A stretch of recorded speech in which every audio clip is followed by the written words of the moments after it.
Hi, how's it going? Wise Guy here. I've decided that I was going to make a video that I feel would have been extremely helpful back when I was preparing for the ABO exam.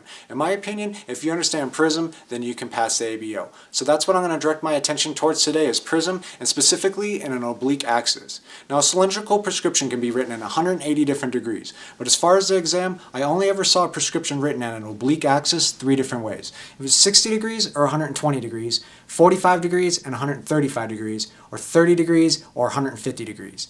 Either direction you go away from your axis, the sphere is going to be affected by the same amount of cylinder power. So if your prescription is 60 degrees or 120 degrees away from the principal meridian in question, 75% of the cylinder power is felt. Most commonly, if a prescription is 45 degrees or 135 degrees away from the principal meridian, 50% of the cylinder power is felt. And if your prescription is 30 degrees or 150 degrees away from the principal meridian in question, 25% of the cylinder power is felt. So before I go into any further detail about that, let's take a look at a pair of single vision lenses. We know that we turn the glasses around so it's facing towards us when we clamp it down on the lensometer. And if there's no prism prescribed, we move the glasses until the light passing through the lens is centered. Then we dot the lenses. The middle of the 3 dots marks the optical center of the lens. That should be in alignment with the pupil when wearing the glasses. Here's our prescription. Now with this example, we're just going to focus on the power on the right lens. A good recommendation I would give is no matter how they ask the question, always ask yourself where is the optical center in relation to the pupil.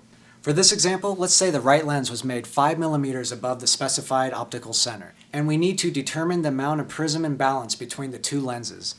We know our principal meridians are either 90 degrees or 180 degrees. We have vertical decentration, so we're experiencing vertical prism, which is measured using Prentiss Rule by knowing the power in the 90th meridian. However, we only know what our power is at 60 degrees, which is 30 degrees away from our principal meridian. If it's 30 degrees away, we know that 25% of our cylinder power is felt, which is minus a quarter diopter. So we know what our power is in the 90th meridian. It's plus 275.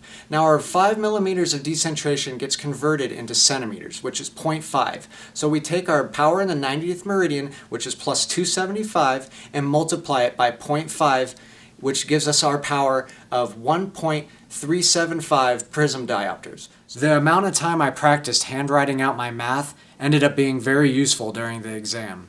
And I spent the majority of that time focusing on the placement of my decimals.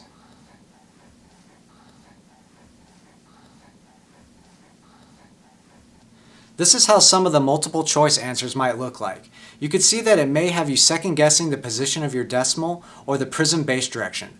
But as far as the base direction, we go back to how I worded the question, which I included an illustration to. But during the exam, I always made a mental illustration of where the optical center was in relation to the pupil.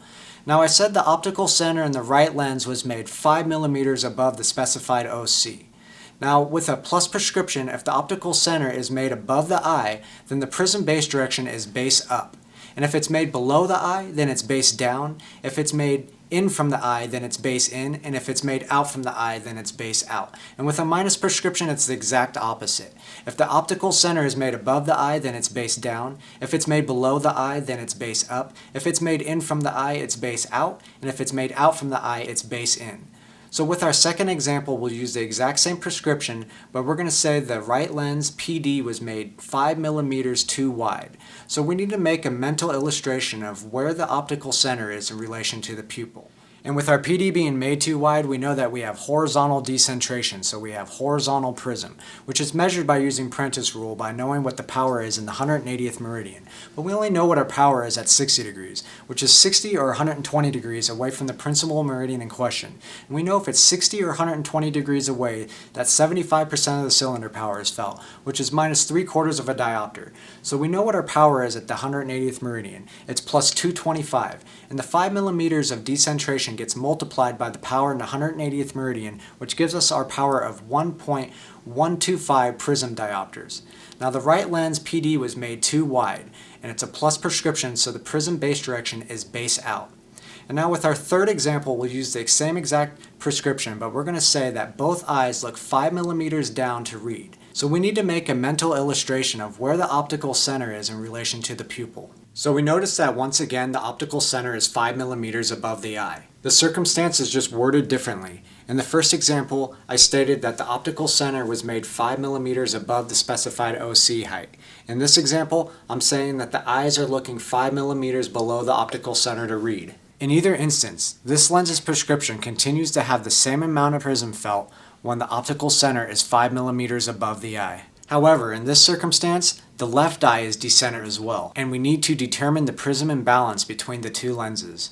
The prescription in the left lens is not written at an oblique axis, so it makes it easier to determine the amount of prism felt in that lens. There's 5 millimeters of vertical decentration. Vertical prism is measured by using Prentiss Rule by knowing the power in the 90th meridian. We know what our power is at the 180th meridian, which is 90 degrees away from the principal meridian. And we should all know that when the prescription is at its cylinder axis, 0% of the cylinder power is felt. And if it's 90 degrees away, the entire cylinder power is felt. So we need to add 100% of the cylinder power to the sphere, which is simply transposing the prescription. So now that we've transposed the prescription, we know what our power is in the 90th meridian. It's plus 3 diopters. We multiply the power in the 90th meridian by the half centimeter, which gives us our power of 1.5 prism diopters. The eyes are looking below the optical center, so the optical center is above the eye, and this is a plus prescription, so we have base direction up. The difference between the two prisms is the prismatic imbalance between the two eyes, and is 0.125 prism diopters. So an eighth of diopter of imbalance between the eyes will be tolerable and doesn't induce much diplopia. And the optical center is placed above the eye, and once again we have a plus prescription, so the prism base direction will be base up. I'm going to conclude the video here. Just remember the 3 different oblique axes that have you using 75%, 50%, and 25% of your cylinder power, because that's all they'll ever ask you. Handwrite out all of your math because you're not going to be provided a calculator. And when you're converting your decentration in millimeters to centimeters, if it's 9 millimeters or below, you just put a decimal in front of that figure. If it's 10 millimeters, then that equals 1 centimeter. So you would just multiply by 1. Some opticians use a different method of Prentiss Rule where they don't convert millimeters into centimeters. They basically multiply the meridional power by the decentration in millimeters and then divide that figure by 10, but I wouldn't recommend that when we need to handwrite out our math during the exam. And if you like, you can study the flashcards that I've posted on Cram. I've spent a lot of time on how I worded the flashcards, so it quizzes you and teaches you at the same time. And there's a lot of great illustrations for anatomy. I'll post a link for that in the description below.